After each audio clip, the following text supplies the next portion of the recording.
Okay, good afternoon, everybody. Let's go ahead and begin today's meeting of the Inland Valley Development Agency. Today is Wednesday, June 9th, 2021.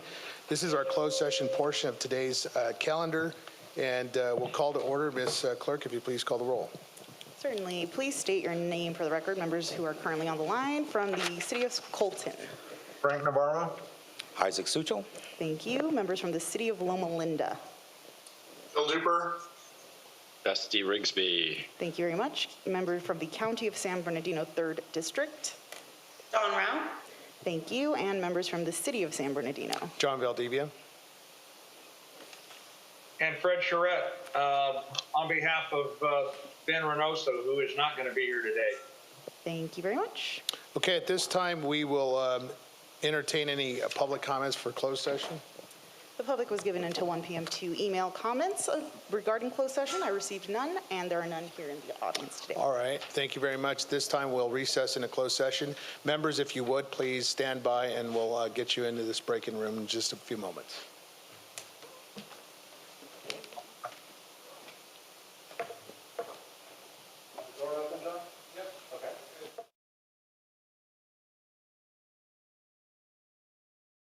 And at this time, we will go in our public portion, and Mr. Burrows, if you please lead us in the pledge. Mr. Chair, we need to report out of closed session. Oh, sure. I'm sorry. There is no reportable action, Mr. Chair. And I'm sorry to interrupt, but it looks like we're waiting on a few members to rejoin. I don't see Navarro. Oh, I see him now. And then. Okay, why don't we do the Pledge of Allegiance, and then we'll call the roll. Mr. Burrows, if you all rise, please. There we go. Please rise and join us in the Pledge of Allegiance. Thank you.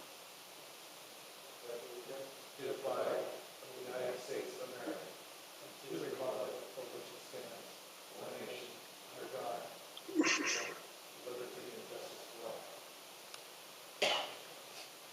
Okay, thank you very much, Mr. Burrows. This time we'll call the roll. Ms. Clerk, if you please call the roll. Yes. Please state your name for the record. Members from the City of Colton. Frank Navarro. Isaac Suchel. Thank you. Members from the City of Loma Linda. Bill Duper. Thank you. Member from the County of San Bernardino, 3rd District. Dawn Rao. Member from the County of San Bernardino, 4th District. Kurt Hagman. Thank you. And members from the City of San Bernardino. John Valdivia. Theodore Sanchez. And Fred Charette. Thank you very much. We have a full quorum. Okay, thank you very much. At this time, are there any items to be added?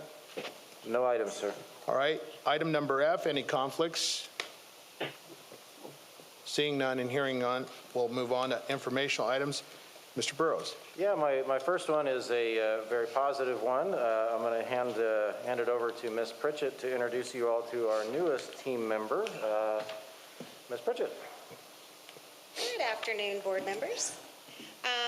In April of this year, our purchasing agent position was vacated due to an internal promotion here within the agency. The agency did go out for local recruitment to hire a new purchasing agent. The interview candidates came in with 6 very qualified candidates, of which Chantel Martinez, who is here with us in the audience, rose to the top as the top candidate and joined our team about 5 weeks ago. So Chantel has 8 years of purchasing experience with the Redlands Community Hospital and is just as excited to be here as we are to have her. So as our newest member of the IVDA team, we welcome her aboard and wanted to make sure you know who she is. Her name will be on some items in the next few months. So, thank you. Very good. Welcome, Ms. Martinez. We appreciate qualified, competent individuals joining our team, and we wish you much success in your tenure here at the airport. Thank you. And then the only other item is Mr. Lewin on the board meeting protocol. Mike? Okay. Thank you, Mr. Burrows. So we at this date continue with the COVID protocol is in place. We are able to accommodate any and all board members who would wish to attend. If we get a little bit of advance notice, we're able to shuffle things around. The room is flexible in that regard, so we are always able to do that. We do expect that the governor's order in Tuesday, the 15th, is going to be coming out. How that's going to relax the restrictions and occupancy levels and stuff remains to be seen. With respect to continuing to have the Zoom type of meetings like we are having today, the governor's office did release a statement on June 2nd indicating that the existing relaxation of Brown Act requirements as to Zoom meetings was going to continue in place, was not going to be dissolved on the 15th. No state when and how long that will continue. That's obviously out to the future. So things are obviously going to change, but at least from the point of view of how we are operating right now today, and those who would wish to continue to do Zoom call-ins, that at least for the time being is still in place and will be allowed to continue. We will always be able to accommodate all board members who wish to attend. Members of the public who wish to attend, I mean, we currently would have the 25% occupancy levels. May very well change as of next week at this time. If it does or doesn't, we'll address the issues then. We have been able to accommodate any members that wish to attend, public members who attend today. We do have flexibility if occupancy limitations continue to use the conference room should we have extra larger attendance. There is audio in those conference rooms, so anybody in attendance would be able to ask questions or address the board. So kind of the continuing state of what we've been through right now, and we will be rediscussing this again, I'm sure, at our next meeting as the protocols change. Great. Thanks, Mike. That concludes our reports. Thank you very much. This is item number H, board consent items, items 3 through 7. And are there any pulls? If not, I'll entertain a motion all at once. A motion to move. A motion by Suchil with a second by Mayor Navarro. Any further comments? Seeing none and hearing none. Ms. Clerk, if you please call the roll. Certainly. I have a motion to approve items 3 through 7 of the board consent items. A motion by Member Suchil and a second by Member Navarro. Please state your vote for the record. Member Navarro? Yes. Member Suchil? Aye. Member Duper? Yes. Member Rao? Yes. Member Hagman?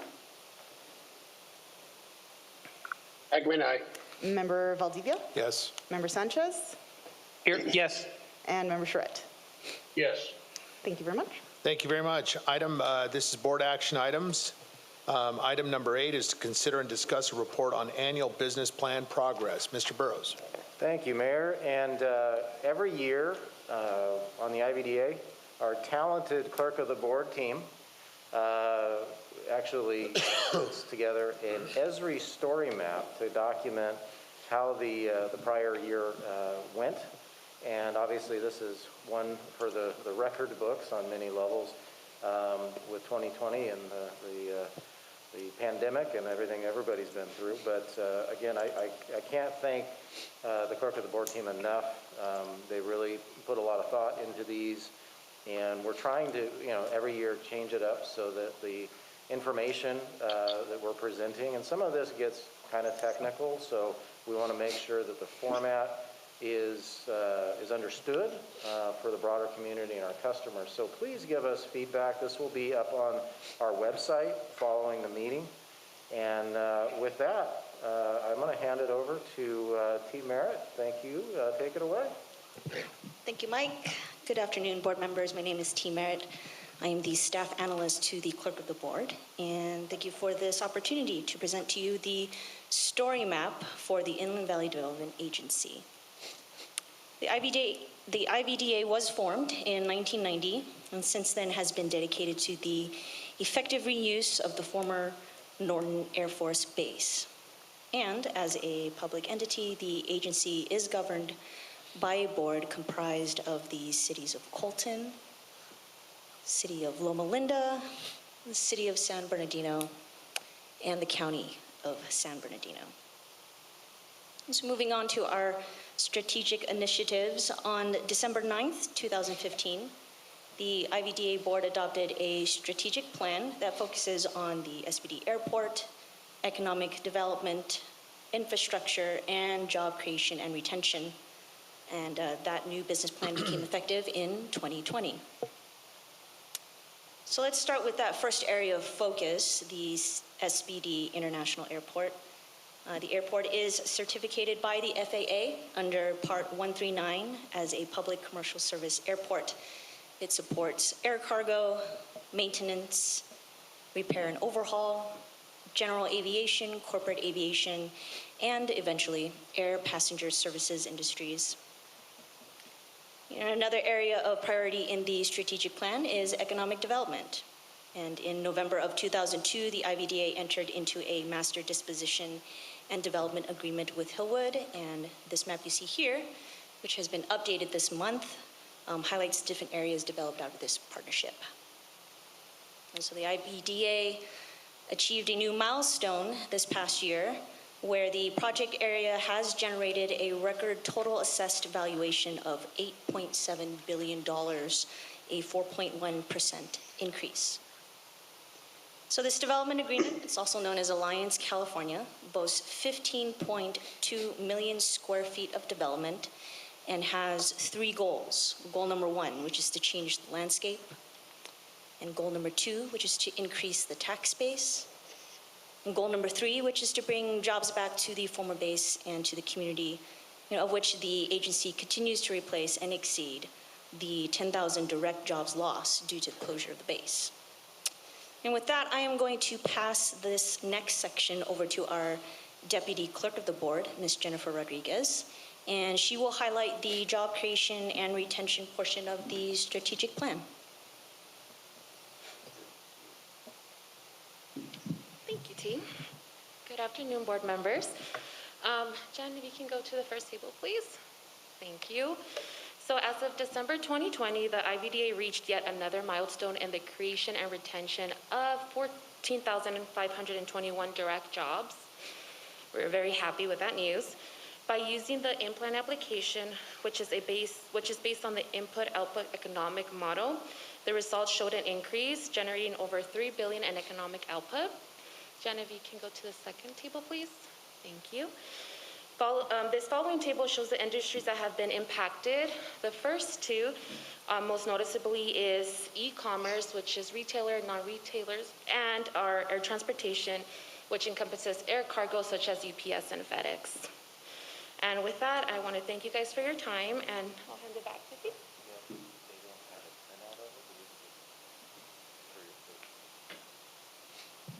All right. Thank you, Jen.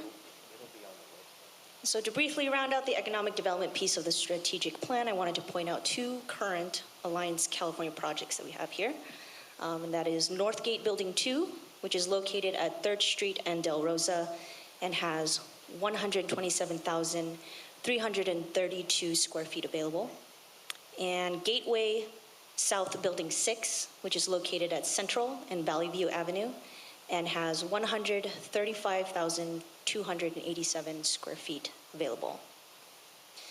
Now on to the infrastructure piece. Since its formation, the IVDA has overseen over $290 million in public infrastructure, and I'd like to briefly highlight each one. The 3rd and 5th Street corridor in January of 2018, the San Manuel Band of Mission Indians, the City of Highland, and the IVDA received funding assistance from the Economic Development Administration for this project. The EDA has since granted additional funding, and design for the project is 95% complete.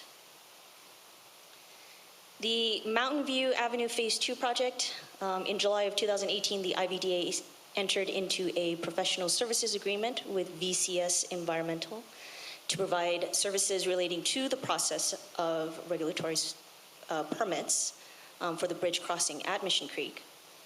Construction commenced on November of 2019 and will continue through 2021. And then the master storm drain. In June of 2019, the IVDA approved a master storm drain reimbursement agreement with RITA for certain improvements, and that project is complete, and the reimbursement agreement has been closed out. And then finally, the airport gateway specific plan. On June 2016, the IVDA board approved an agreement for the preparation of this multi-jurisdictional plan. And on April of 2020, Kimley Horn completed the traffic impact study and appendix for this. And the environmental and technical studies are near completion, of which Tom Dotson and Associates are responsible for. And PlaceWorks is currently working on completing a draft of the remaining chapters of the specific plan. And so a comprehensive economic development strategy set is required at least every 5 years to qualify for EDA assistance. And the 2021 annual update to the 5-year sets will be completed and submitted to EDA by October 2021. And the Uas Center has been a great addition to the many wonderful things happening at the airport.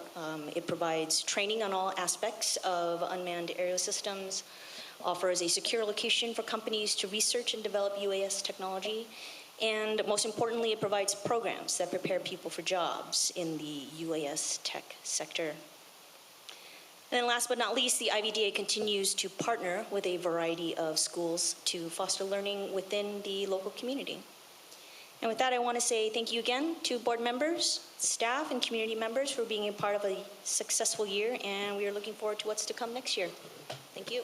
Great job as usual. Two other highlights that are hot off the press. We are still getting feedback.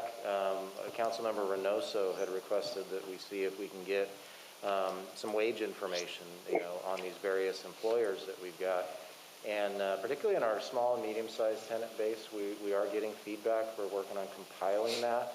And obviously, each of our, private sector businesses operate in different segments and sectors. So some are extremely busy right now, and that's good. So we're still awaiting feedback, but that'll be a separate presentation we'll be bringing back to you because I'm interested in that info as well. And then brand new update is on this specific plan. PlaceWorks, I'm happy to report, is finalized a working draft, finally. And by tomorrow morning on the IVDA website, you board members are going to be able to log on and start clicking through that. And again, I just want to say this is going to be a long road, extensive public outreach, lots of feedback, and hopefully, I think by your July meeting, we'll have a tentative schedule for particularly when you as IVDA board members will have occasion to begin to review this on a repeated basis. Your respective city staff, Highland and San Bernardino, who are the jurisdictions that will eventually adopt elements of this plan, have access to the documents, as well as our stakeholders, East Valley Water District and the San Manuel Band of Mission Indians. So this is a complete team effort, and we're going to take as much time as we need to get it right. So we appreciate your support and your patience, but we want to make sure that we have at least all of the chapters completed before we get that draft out there. So again, clerk of the board team, Jen, you and your team, just amazing stuff. Great. Well done. Thank you. Looks like Member Hagman has his hand raised. Yeah, hi, Mike. Just on the subsets there, the UAV area that we have. I know that's been one of my pet projects, as you know, but wondering how much, if any, has got into seeing what the market study is for a center like this. A, how unique are we? And then B, if we are unique, what would it take to bring the right partners in, both educational, manufacturing, FAA, to make it a premier center and that business plan outlook? And then is that something, A, we want as a board here to consider to bring in partners and financial, the county for one is, as well as the cities are getting economic development money. I'm just worried, is this a project to look into for that job space training for future economics? But I don't know, what we would need to do that. What kind of competition is out there? Yeah, no, thank you, Supervisor. And I believe your next meeting in July, we will have an update on the status of the UAS Center and that business plan. But I can answer the first question about are we unique. In one particular way, I can say we are. Because we do survey this as we bring on new programs, we train additional agencies, and particularly on the airport operations side, Nick Person, who's our airport manager, and the team have done amazing coordination with the FAA. And we're very fortunate. The FAA has been very supportive with us.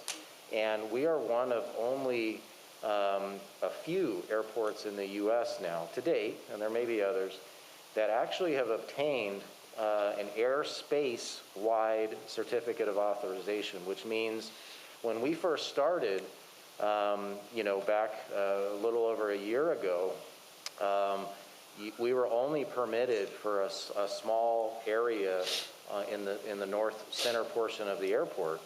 And with what the guys have been able to do with FAA, they now can fly the entire footprint of the airport, as well as, the IVDA properties as well. And that really opens up some interesting avenues for additional training and testing of products and programs. Some of our founding stakeholders, ESRI, are coming back this month to do some more tests with their site scan technology. We'll have some updates on that. And that's a real differentiator for us. So Kurt, to your point, we want to get the latest and greatest, major U.S. drone manufacturers, High-Tech, Skydio, Autel, are regulars with us, and utilizing our airport officers who are using the drone equipment and UAS systems out there in their daily inspection work. So I want to feature that, and then to your very point, get the board's feedback on additional avenues and where you'd like to also see this program go. But I'm thinking employers, Edison and other utility pole companies. But I think a big partner right now is the education institutions, because if you don't get certified, bring in the community colleges, those type of things. Yep. Hopefully.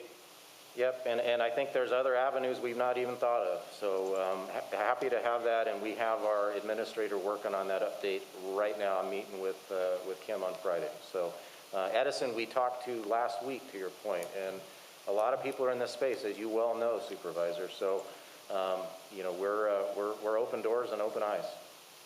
Thank you very much, Mr. Burrows. At this time, we have a question from Councilman Suchil. Thank you. Mr. Burrows, I'd like to also add R&D, because I think that R&D would be a good business also to bring in this area. So other than training and education, I think R&D, where they actually come in and find a spot for them so they can actually manufacture some of these things, I think it's a one-stop shop where you can build them and test them and then sell them. So I'll add R&D on there, too. Absolutely happy to do it, and every time we have somebody come test, we're pitching that hard. But how we do it going forward, being that it's still a new enterprise, we want to get everybody's perspective. So great feedback. Thank you. Mr. Burrows, my perspective on this is item number 8. First off, thank you very much, staff members, for your presentation. I like to see that Mr. Burrows is now utilizing a little bit more of our staff, and we appreciate that. I know that's been one of our objectives as a board. So thank you, staff members, for the presentation. Secondly, I think that the opportunities, and I want to support Chairman Hagman and Co-Chair Suchil for their recommendations on the UAS. My further is to challenge the waters here just a little bit, is if in fact we are the first to have an accommodated space of airspace wide designation, how are we marketing that? How are we telling the world about that? And the spending authority to make sure that we have and feature some type of, I'm sure there's somewhere in the world, in the United States, there is a marketing magazine or some type of periodical that is industry specific on unmanned aviation systems, and we should be pulling half-page or full-page ads on that to ensure that we, remain a very effective voice to the community around the world. So that would be my recommendation, is pull more ads in those marketing pieces so we can get out there and advertise. Finally, my perspective on the Gateway specific plan, Mr. Burrows, thank you very much for your leadership on that, and to our entire team. I know it's been a very difficult, challenging time, especially with COVID, but nonetheless, the Airport Gateway specific plan remains one of my top priorities as chair of this agency, is make sure that we drive it forward Of course, we have to honor the public input, and we want that. I am very desirous of ensuring that we have community and public outreach, and I'm glad that PlaceWorks is in that stead. I think the roadmap, if we could clearly, as part of this whole process, and ensure that the community understands that what is that roadmap, the hearings, and the calendar of sorts, so that the community can remain prepared to participate in the appropriate manner, whether it's in public or write their emails. But we don't want to somehow exclude them, and we also want to include some of the industry professionals as part of this whole discussion, and how it benefits and how it suits their needs on the layout of this gateway-specific plan. So that would be my continued recommendations, and that I really do appreciate your leadership, Mr. Burrows, on it. No, happy to incorporate all of that, and other board members as you think of things, and other ideas and aspects that you want included, please just let us know, and we'll get right on it. Happy to do it. Thank you. Okay, this is a receive and file, and so no action necessary. Thank you. Item number 9 is consider and adopt the Inland Valley Development Agency budget for fiscal year 2021, and this is Mr. Cousineau. Thank you, sir. We'll get right into this. Let's go to page 42 of your packet, and we have the slide deck. Shows the actual structure. Next slide, please. Shows the structure of the successor agency. The source of our funds are tax proceeds coming from property tax. They flow into IVDA through the successor agency and the state and county property tax system. And basically those funds flow into two other funds. The Capital Projects Fund, which is currently inactive. We've completed our last project, and we'll touch a little bit on that. And as well as the Redevelopment or Recognized Obligations Retirement Fund, or the ROAR Fund, which we're using to pay the bonds. Essentially, the successor agency is a fiduciary entity that receives funds and then passes it on to the beneficiaries, which are the bondholders. Please go to the next slide, please. And we're showing resources of coming in this year, budgeted of $16,970,000 and some odd change. And they will be flowing out in bond payments, next slide, to $16,980,000 and $10 that will be going out. Primarily bonds, but there is an amount that is also reserved for paying the administrative costs that then flows to us. That is decreasing this year with the settlement of the DOF litigation. We have decreased that by about a third. We'll be receiving about $330-some thousand versus $550,000 in past years. And all in all, go to the next slide. And we will shows the in and out on page 45. No, that's the final slide I have on the overhead. Yeah, we didn't have the budget on overhead. I apologize. Budgets on the overhead, and this is on page 45 of your handout. You can see the in and out nature of the funds, and we are estimated to begin the beginning cash for the beginning of the fiscal year with basically just about $11,000, and we will end it with $1,500. And and then on the next page, 46, we have our proposed budget, and basically it is the ins and outs as described, and we would ask that you consider and adopt the Inland Valley Development Agency successor agency budget. Very good. Mr.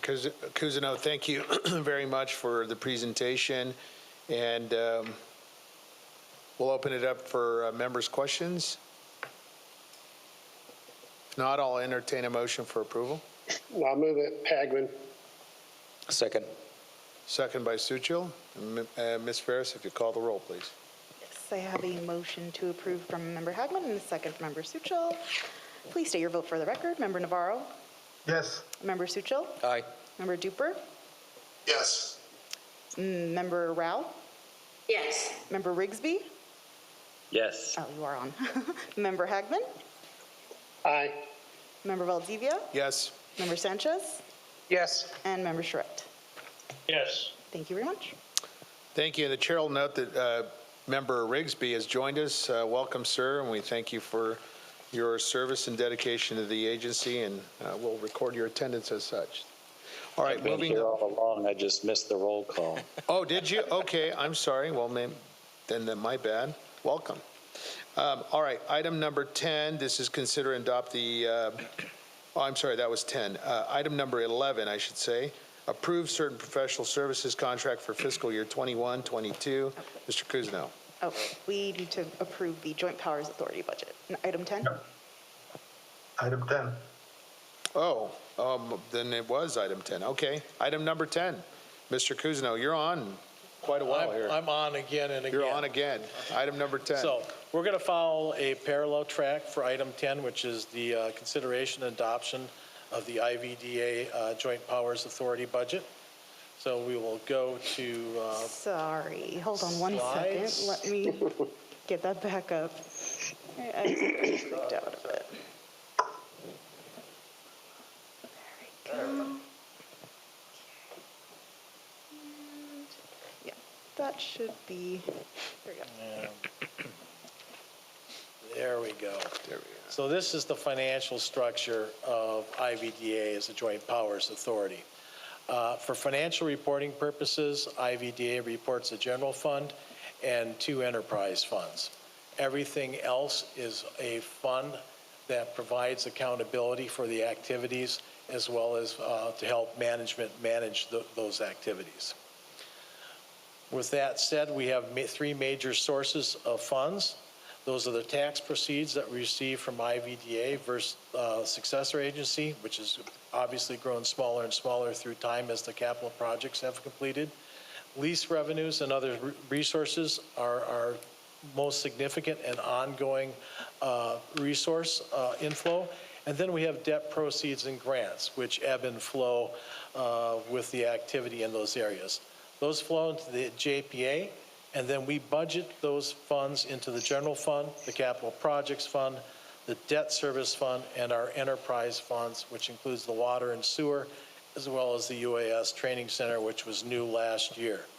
The debt service fund, IVDA does not have any debt, so that is essentially an active fund, but we do keep it there just to sit there and make sure that we have the ability to enter into debt and then use that fund if it ever arises.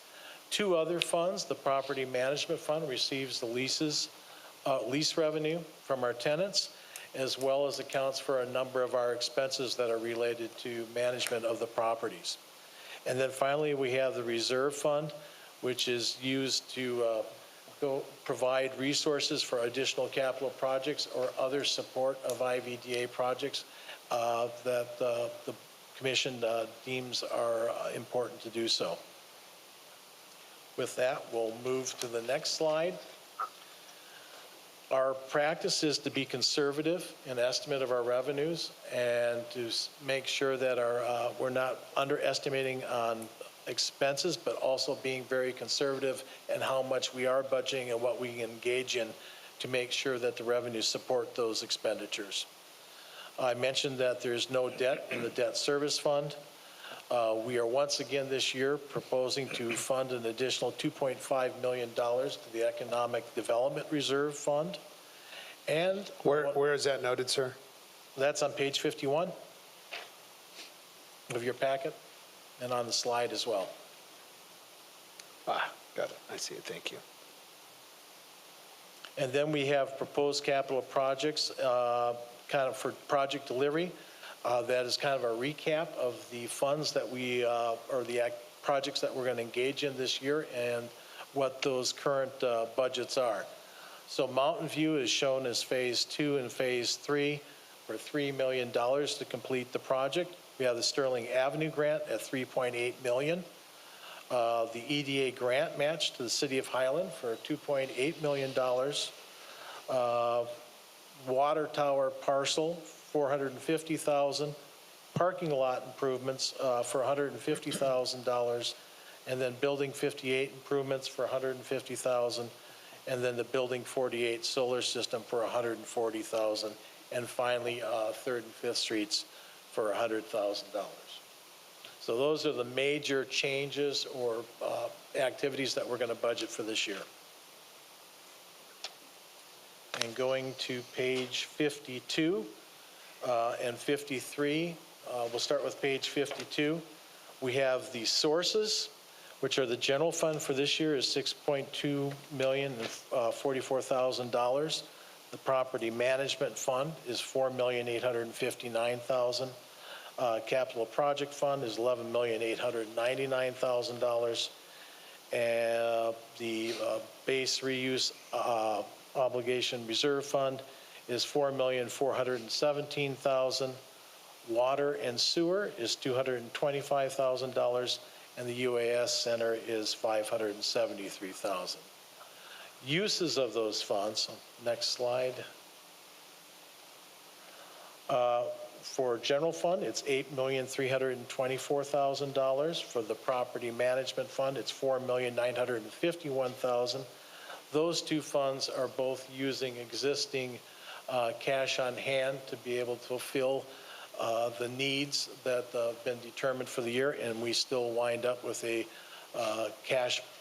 ending cash balance to go forward and start the next fiscal year in 22-23 as I jump way ahead of myself. Capital project fund, $11,027,000. And then we have $200,000 as a use for the base reuse obligation reserve fund. Water and sewer is $225,000, essentially a break even. And then the Uas Center is $545,000 in planned expenses. And with that, we will go into the budget.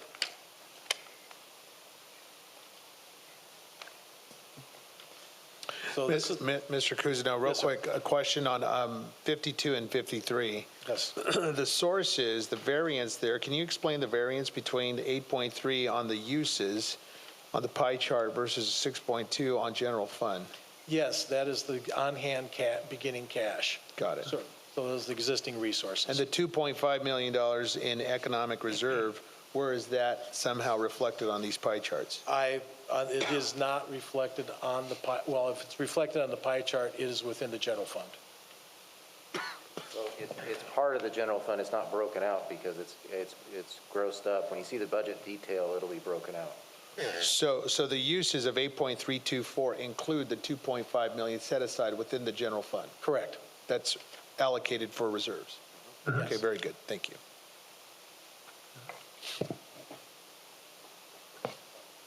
So, well, and that's kind of, yeah, I mean, the question is, what is the policy reserve of the agency?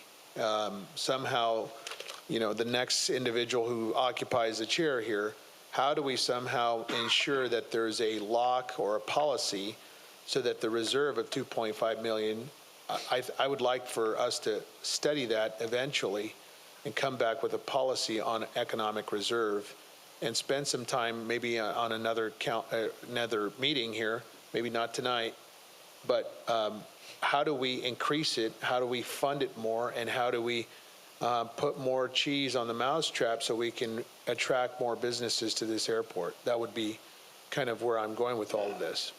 Yeah, certainly, Mayor, and as far as staff is concerned, that is completely appropriate, and we're happy to calendar discussion on that, even at your next meeting if you prefer.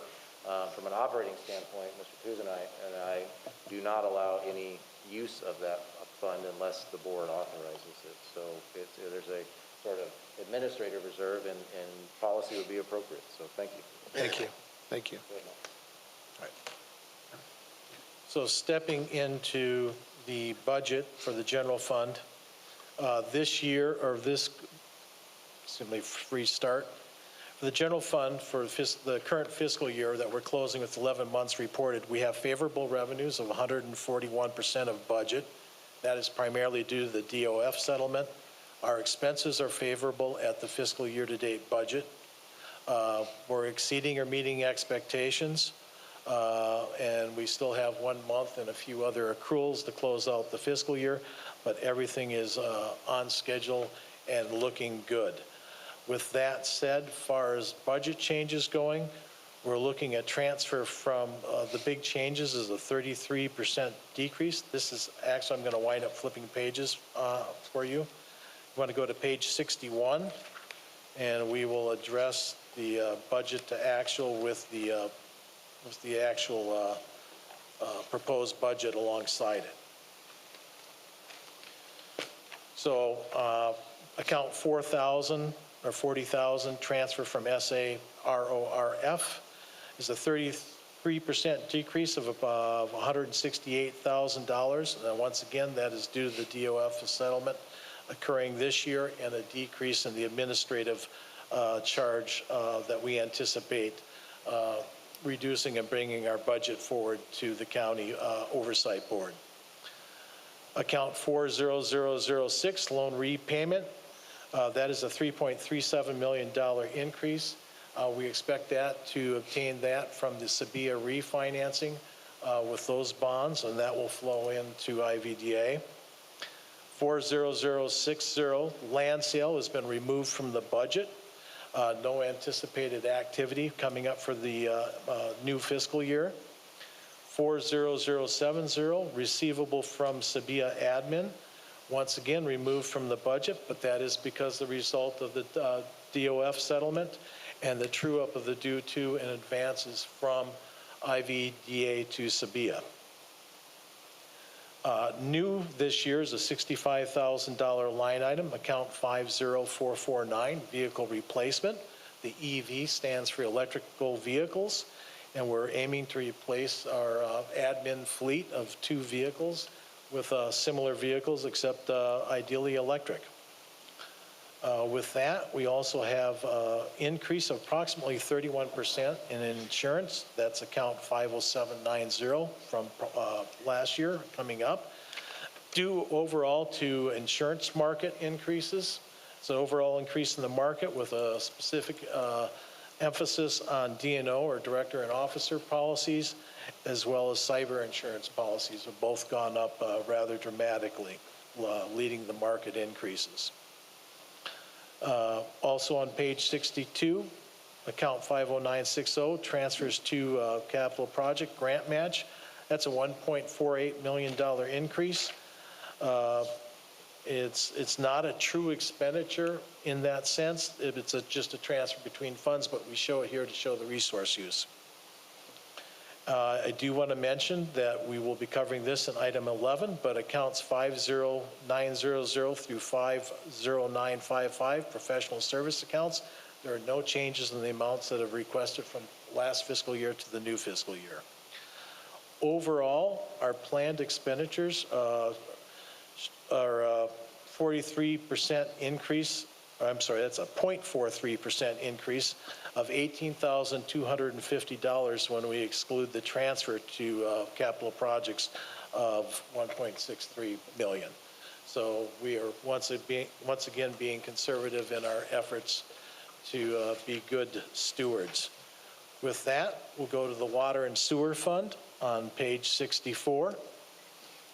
Essentially an unremarkable year as far as current activity through the first 11 months of the fiscal year.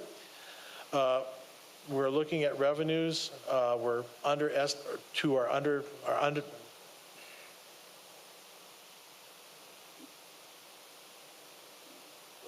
Okay. So our estimated revenues were short by about $30,000 fiscal year to date, but expenses are also under budget by $84,000 fiscal year to date.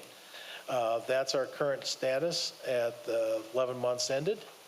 Our account for the new year, 50451, repairs and maintenance, is a new line item for $50,000. Conduct some needed repairs. And that is all offset by the normal transfer to the general fund, which has been decreased by $75,000. Any questions on the water and sewer fund? Question. It's not on the water and sewer, it's on previous question on vehicle acquisitions.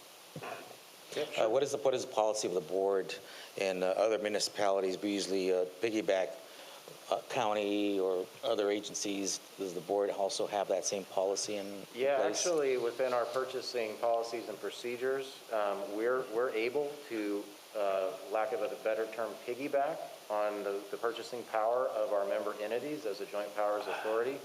And historically, we've seen the most benefit in working with the County of San Bernardino's purchasing team, because they buy more than we do.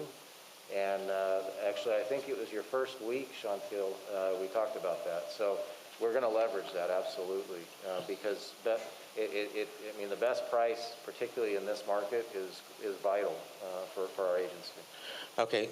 Also, that being said, that since the vehicles will be electric and state does give perks for vehicles, would we get the perk, or will it go to the county, though? I mean, no, actually, on the vehicle charging, we would get it as the account holder and property owner. And in part, when we were talking drones with Edison last week, we also talked about that. So the item that Mr. Barrow had on for the parking lot modification is actually preparing for electric vehicle charging on this campus. So to that end, we get the benefit. okay, thank you. Hey, Mike, just a quick question on their bonds. What's our interest rate? Have we taken a look at what the historic lows of interest rates of reissuing those? Yeah, so obviously the successor agency, these are redevelopment bonds, as you know. And we were probably one of the larger tranches going to market early on in RDA dissolution. We're actually right, I believe, on par with trend.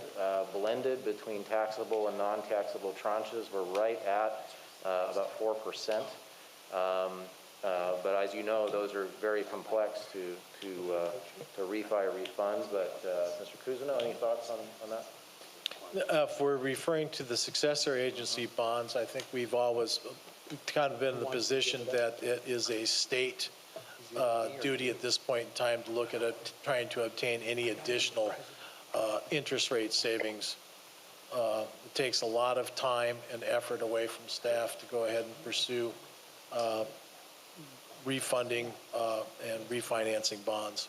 But Kurt, to your point, if you'd like us to look into it, we're happy to do it, and we can report back. But it's all blended. I know we looked at it in SBCTA. We just got some favorable rates on Ontario Airport. And I don't, that's at least my expertise is bond. I just know we have low interest rates now, and maybe it may be worthwhile, but if it doesn't pencil out, it doesn't pencil out. Yeah, actually, I mean, we have access to our bond counsel presently, because on a different side of the house in Sabia, they're wrapping up the private placement on the revenue bonds. We can ask Mr. Hale what his thoughts are. But yeah, I mean, we as Mr. Cousineau knows, after we finally succeeded in closing on the 2014 refunding bonds, you know, we kind of let it run on autopilot for a while, and the state's we've been happy with that. But we can look into it if you get good activity out there. Happy to do it. Okay, Mark? Thank you. Yeah, I'll leave that up to the experts. Just curious. Yeah. No, thanks for that. Right. Capital Project Fund on page 65 of your packet. I'll give you the fiscal year 2021 performance summary. Once again, it's kind of unremarkable just due to the nature of the capital project funds. It's a catalog of really planned and ongoing projects where the budgets continuously change based on current year budget changes based on current performance, and then planned projects are usually planned either for the part that we think we're going to complete in the next year, or maybe on for the entire project, multi-year project, depending on the particular project. With that, we pretty much met or exceeded our expectation. Mountain View Phase 2 is nearing completion. Central Avenue, as mentioned earlier, is completed. We do have a small set aside for that particular project in the New Year's budget, just in case there's some trailer invoices. And with that, we'll move into the current year budget. Page 65, accounts, the grant accounts 40050 and 40052 through 40052. These are reimbursement type grants, which have not yet occurred, and we're hoping to plan to see those grants come into fruition in the current year, or the new fiscal year. Mentioned already, 50250 Central Avenue. Far as performance, we came on 1.5% below our final approved project budget on that particular budget. And we slight decrease in that particular project of $1.376 million, where we're just leaving about $20,000 for the new fiscal year to close out any possible invoices. Mountain View, we have budgeted $3 million, as mentioned earlier. And then I want to point out that we discussed the key projects on the capital project budget on the slide deck on page 51. Any other questions on capital projects? With that, we'll move to the base reuse obligation reserve fund. This is basically no change in the grand scheme of things. Budgeted transfers were lagging for the current year. Page number. Oh, I apologize. Page 67. Thank you. And so those budgeted transfers were lagging due to the delay in the DFAS 2 lease agreements that we expect to close basically in the first quarter of the new fiscal year, hopefully in July or August. And then the other key item there is the Hangar 795 loan payoff. That will also probably happen in the new fiscal year. I would think in July, due to the Sabia refunding and refinancing being completed, which we are on schedule to complete at June 30th for our sister agency. And Mayor, to your earlier point, and to Co-Chair Suchel's earlier point last year, staff is looking at every opportunity as we really focus on areas to grow revenues, to also make sure we're doing our part to grow the reserve. So if you rewind to last year's budget on the general fund, the economic development reserve was actually forecast at $2 million. We were able, with the additional cash that we were able to get through the year, to close the year with $2.5 million. And we're doing the same thing here with the what we call the BRORF, not the most alliterative acronym there, but as we accrue additional dollars. Here, again, from a policy standpoint, any transfers beyond your budget approval would have to come back to the board, sure, and we can weave that into the discussion on policy.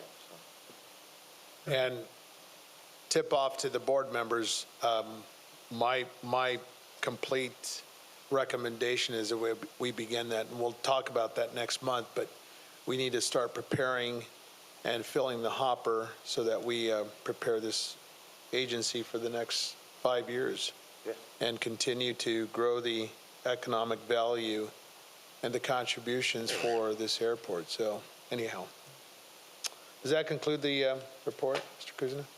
No, there's two other funds. Oh, there's two other funds. Yay. There's two other funds. I'll see if I can whip through these. So we have the property management fund, which basically, as we mentioned, manages our properties.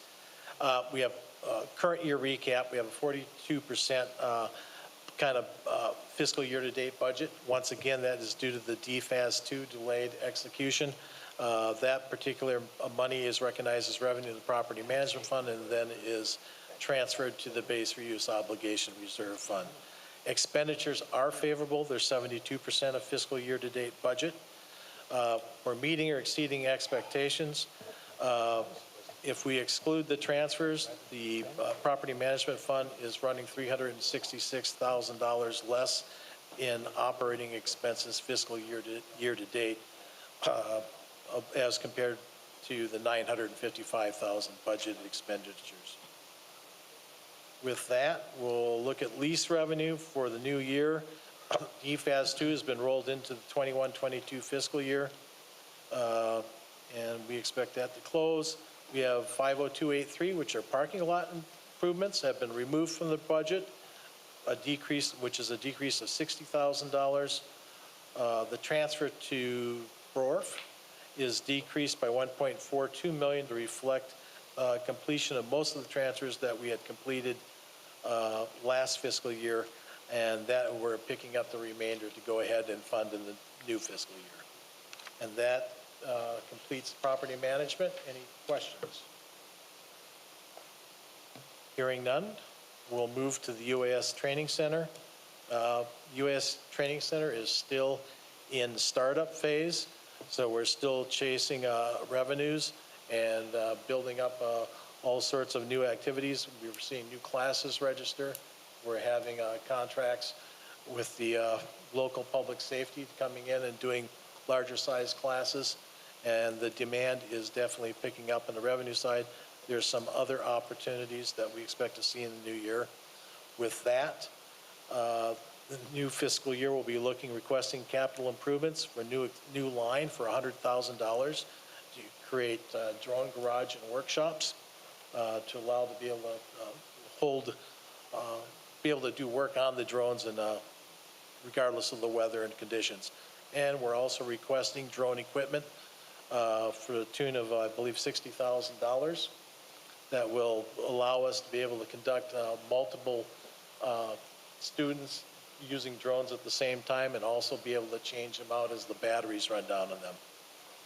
And then finally, you mentioned earlier about marketing of the Uas Center. We've added a new budget expense line item for the marketing of the Uas Center training, which is on page 70, account 51017 for, I believe, $15,000. And that completes my presentation, and we request that you consider and adopt the budget. Are you sure? Yes. Okay. Well, this is, thank you very much, Mr. Cousineau. This was a very good presentation. A lot of good nuts and bolts here. As we'll open it up for members' questions, comments, reactions. If not, I'll entertain a motion. Seeing no questions, we'll move on. Entertain a motion for approval.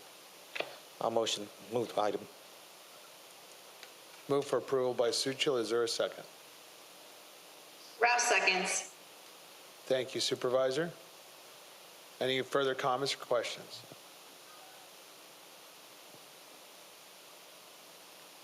Okay, hearing none and seeing none. Ms. Paris, if you call the roll, please. Yes, I have a motion by Member Suchil and a second by Member Rao. Please state your vote for the record. Member Navarro? Yes. Member Suchil? Aye. Member Duper? Yes. Member Rigsby? Yes. Member Rao? Yes. Member Hagman? Hagman, aye. Member Valdivia? Yes. Member Sanchez? Yes. And Member Charette. Yes. Thank you very much. Now for reals this time. Item number 11.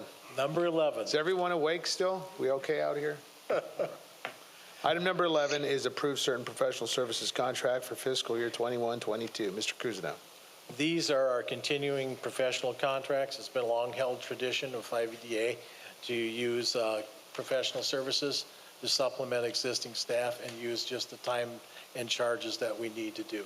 And no changes in the ads, no changes in dollar amounts. We'd ask that you adopt or approve the professional services contract. Hagman moves. Navarro second. Okay, as was mentioned in his presentation about a few minutes ago, Mr. Cousineau suggested that those items, those 5 or 6 items on that last page, there's no changes, and so we appreciate conservative yet needed services for our professional service contract. So there's a motion and a second with a question by Member Suchil. I just want to thank Mr. Cousineau. You remind me of a professor in college that. Oh. That could be brutal. Good job, though. Remind me of a professor. Oh, my. Good job, though. Thank you. I mean, it's important stuff, but good job. Well, I have a great staff, so they do a great job putting these numbers together. Okay, very good. We have a motion, a second, some humor, And we're ready to call the roll. Wake up, everybody. Thank you. I have a motion to approve. It's dry humor, but we're good. I have a motion to approve by Member Hagman and I have a second by Member Navarro. Please state your vote for the record. Member Navarro. Yes. Member Suchil. Aye. Member Duper. Yes. Member Rigsby. Yes. Member Rao. Yes. Member Hagman. Hagman, aye. Member Valdivia. Yes. Member Sanchez. Yes. And Member Schredt. Yes. Thank you very much. Okay, thank you. Item number 12 is review the status of action plan. Mr. Burrows. Thank you, Mayor, and this one will be a little quicker. I want to show you where we're at. Hang on. Hey, there you go. Guess what? Thank you. You just adopted a budget. We appreciate it. We'll have an updated version of this at your next meeting. I just want to end with a great update. Thank Mr. Barrow again for his patience. We had a great meeting today with Griffith Companies, our contractor on the Mountain View Avenue project. And we'll hopefully by your next meeting have what is the preamble to close out of that and working hard to open up at least some lanes of travel to get people to and from. Obviously, the very, very important SBCTA Redlands Passenger Rail project needs the space, and we're happy to give it to them. So, Jeff, thank you. Good work, and we'll have more on that next meeting. So, thank you all. That concludes my report. All right, thank you very much. Mr. Barrows, that's much needed in our community. We thank you for coming in here and helping us on this final closeout, and we want to get that opened faster. So, thank you. No items on J, and open session comments. As I stated ahead of the meeting, the public was given until 1 p.m. to submit comments via email. I received none regarding open session, and I have none today in the audience. Okay, item number K, board comments. I will start. I want to invite the public to our San Bernardino State of the City. This is a virtual summit, and it is going to be held on Tuesday, June the 15th, when California reopens. It's coincidental on the reopening of our state. San Bernardino is open for business. Our airport is open for business. And there's a lot of opportunity, and we're grateful for a lot of accomplishments in the city of San Bernardino. And it'll be held virtually. So once again, San Bernardino State of the City on Tuesday, June the 15th. It'll start at 6 p.m. And for more information, please visit www.sbcity.org. You can contact the mayor's office for more details and information. With that, we'll open it up to other members. Member Sucho. Thank you, Mayor. All I have to say is I have to echo the Mayor Valdivia's earlier comments on getting staff involved. To me, I think everything was really done well. And to me, it's important to get staff involved. Just hearing Mr. Burrows talk. Not that I don't like hearing you talk. But I think it's a good thing to get staff involved in presentations and stuff like that. So I want to thank you, Mr. Burrows, and thank staff. It was a good job today, both of you. So thank you. Thank you. All right, other members, any comments? Okay, this meeting is now adjourned. Thank you very much to our viewing audience, and thank you to our commissioners and agency and our staff members here at the airport. We're very grateful. This meeting is now adjourned. Thank you. Have a good afternoon. Thank you, everybody. Have a good night and have a good weekend.